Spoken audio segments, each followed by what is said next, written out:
Okay, dude, so you suck at converting clients despite you having a decent following, and it's because you're always trying to make your product better, but not different. And that's what exactly we're going to dive into in episode 3 of Reality TV.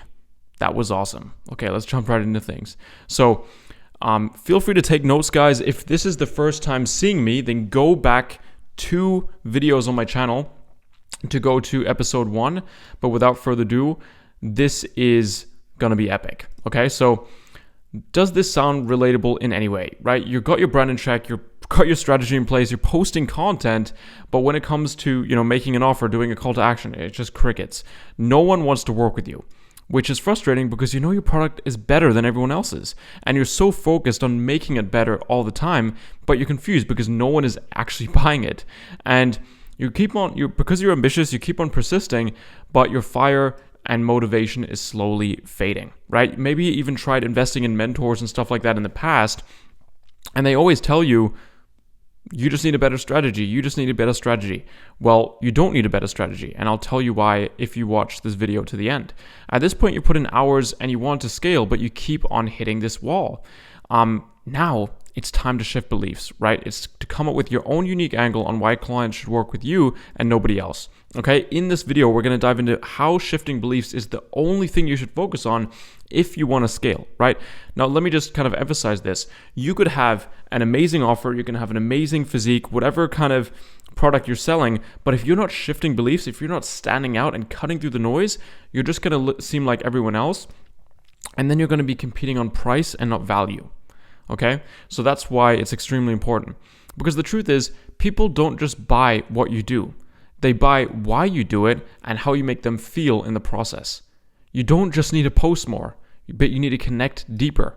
Now that is a critical thing, right? When your message hits the right emotional chord, your audience should stop scrolling and they should listen, right?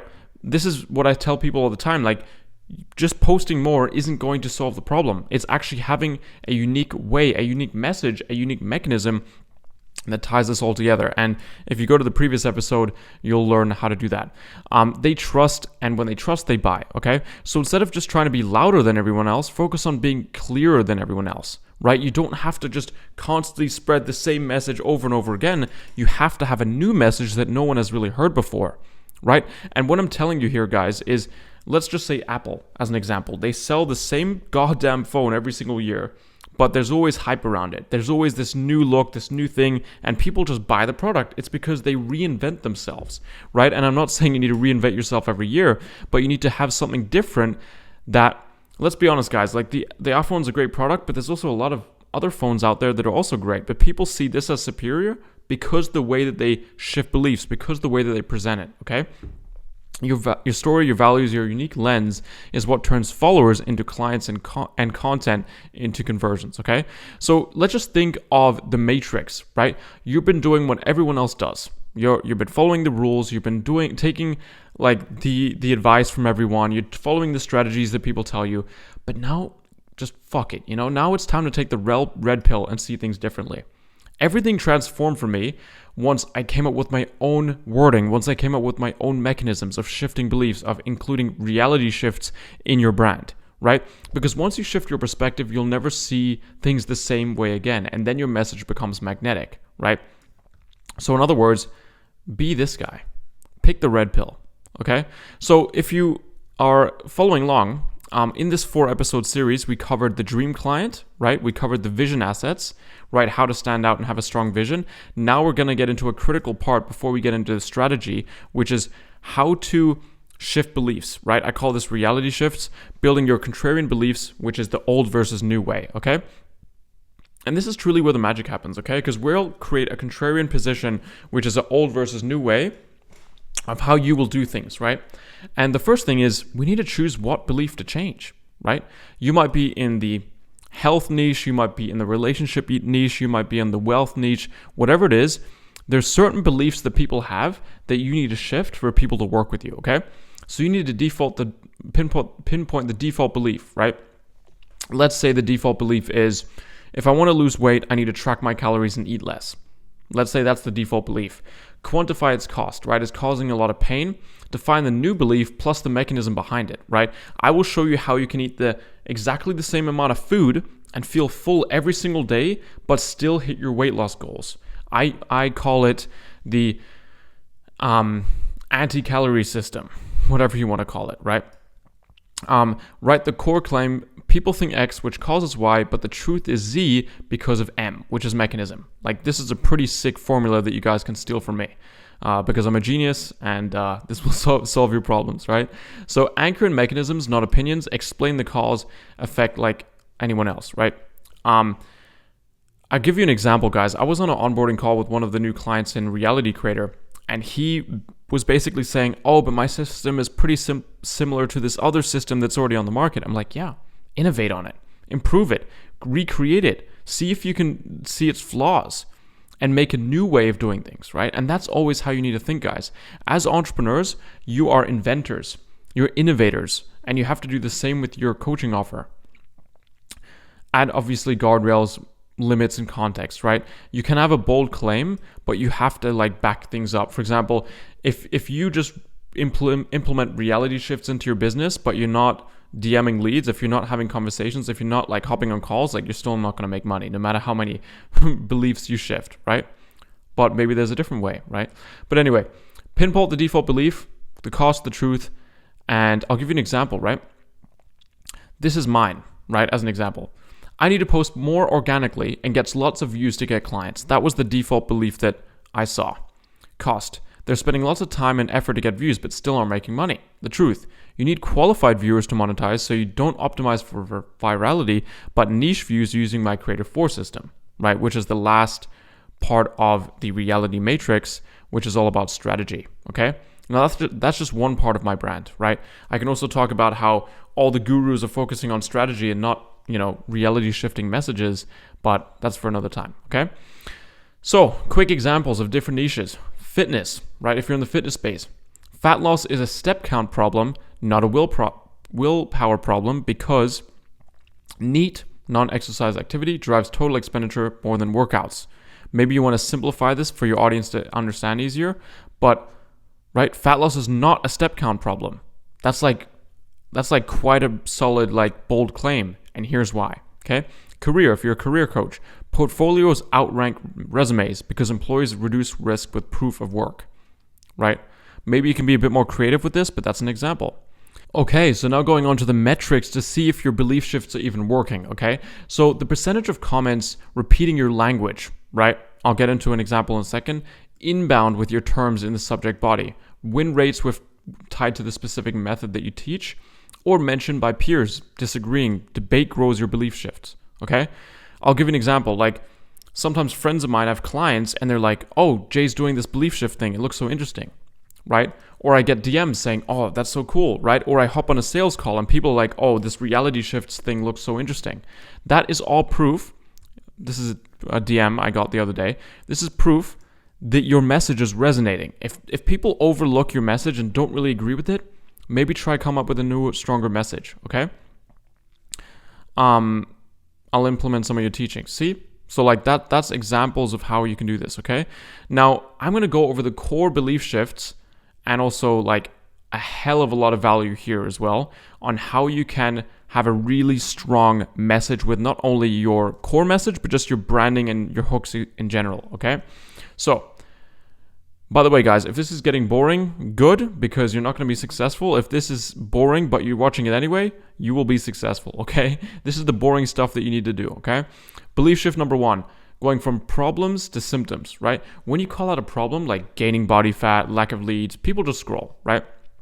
Even if they do have the problem, they don't own it, right? If you're like, hey, are you fat? It's like, yeah, I'm fat, but fuck you. Like, I'm moving forward, right? Instead, describe the moment they can't ignore.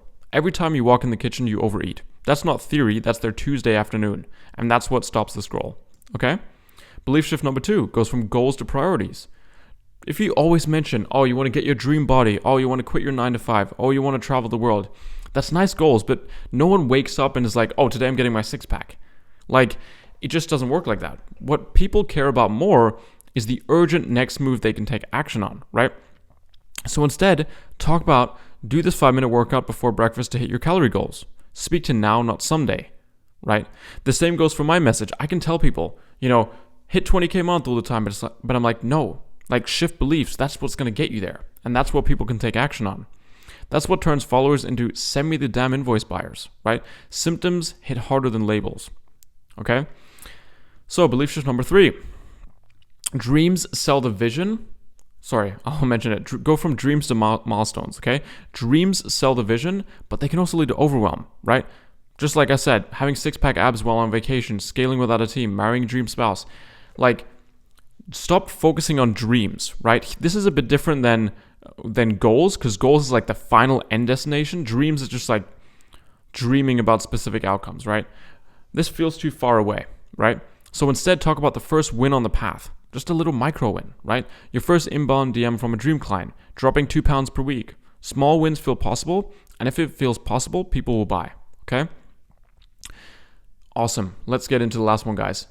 Go from educational to belief shifts. I know it's a bit ironic because it's belief shift 4, but stop talking overly. You can do it sometimes, but don't overuse how-to posts or tutorials because it doesn't sell. People might save the post and might implement it, but they don't see you as someone that they're like missing information from and want to buy from, right? Say close rates are determined by authority built pre-call, right?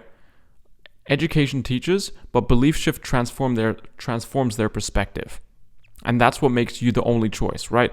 You can probably remember, this is important, guys, you can probably remember the first person within everything in your life that gave you a new insight because it's just very impactful. When someone changes your perspective on something, fundamentally, you always think of that person, right? The first person that introduced you to the gym, the first person you dated. All of these things are very fundamentally in our brains, and the more room we take up in people's brains, the more times we impregnate someone with your ideas, the more room you take up in their mind, and the more you can warm them up and sell them, right? So that's going to be extremely powerful. So this is a bonus for you guys. This is insane, awesome stuff here. This is the 10 frameworks for capturing attention. So we got into core things that you should implement in your messaging. Now we're going to get into things you can leverage in ads, things you can leverage in stories, things you can leverage in YouTube videos, stuff that actually captures attention, okay? I'm going to go through this, guys. Take some notes. If you want to DM me on Instagram for this, just say hey, Jay, I want the 10 frameworks for capturing attention. I'll send you an actual document of all of this, okay? Specific numbers. So if you mention specific numbers, it's going to capture attention. There's 7 billion people on this earth. Apple's new $1,175 phone has this new feature. Metrics. I sent 322 cold emails, right? Lists. 7 bad habits that are preventing you, right? That's really awesome. Pattern interrupts, right? Pattern interrupts are in terms of visual, audio, and speech. Visual is you've probably noticed this, guys. I have to mention this because it's just so common nowadays. People do head talking videos and they place it down on the floor first or on lean it against something and it jiggles and stuff and messes up the footage, but it's a pattern interrupt. People are what's happening here? And they place it down and then they start talking, right? Audio, right? If you swear in the first second, if you do something weird, that will get attention, right? Speech, obviously swearing and stuff but audio, I mean an effect or something like that, right? Negativity bias. This is super common. Instead of saying you are going to achieve great things, say you will never hit rock bottom again. Just switching things up, right? Call out the exact audience you want to speak to. If you're in your 20s, coaches, creators, freelancers, fathers are a gift to humankind, right? If you speak to the exact person you want to help, you will call them out. It's very, very common with ads. I don't recommend it for ads. I think there's better ways to go about it, sometimes smarter ways, but it's still very powerful. By the smarter ways, I mean problem call out, right? People have encountered very similar problems throughout their life. And if you can describe the feeling accurately, you have attention at your fingertips, okay? Let's get into number 6. Active voice. This is very common in the storytellers out there. It implies there's a story, right? So an example of active voice is the dog chased the ball, right? So you can say I woke up in shambles. You just get right into the story. And once I realized that I got an inbound DM from a client, my whole morning changed, whatever it might be, right? Confidence and conviction. tools you can use to sound more confident, right? Instead of saying it may be wise that some invested in their skill set, just say it's crucial that everyone on the planet develops their skill set, okay? Potential benefit, opposite of calling out a problem, right? Speak to aspirations. This is very important. This is a very good hack to speak to aspirations if you want to attract people that are more well off in life. If you always speak to problems, you might get people that have victim mentalities, that are really struggling, that can't afford your services. So sometimes speaking towards goals and aspirations is more powerful to get the right people that can afford your stuff, okay? Social proof. Obviously flex your credentials, but do it in a way where it's not viewed as a flex. And finally, number 10, okay, my camera just turned off for a second, but warnings, right? What should people look out for when they're trying to achieve something, right? Can you warn them of something that they encounter, right? I also want to give you guys a little gift because you stuck around to the end of this video. If you DM me the word reality shifter on Instagram, I'm going to give you a custom ChatGPT bot that is going to allow you to not only make scripts based on these 10 frameworks of capturing attention, but also the 4 core belief shifts all in one bot. So you don't have to know this off by heart. You just have to put in the script of your ad, of your piece of content, and it will make it more persuasive using these 2 big frameworks here, okay? So now we've got the reality shifts done. I'm super happy that you guys made it to the end. I really, really appreciate it. Please subscribe to the channel. It really helps me out a ton if you're a personal brand and you want to scale with your high-ticket coaching offer. So I will see you guys in the next episode. If you want to join my program, DM me the word join on Instagram, and I'll see you in the next one. Peace.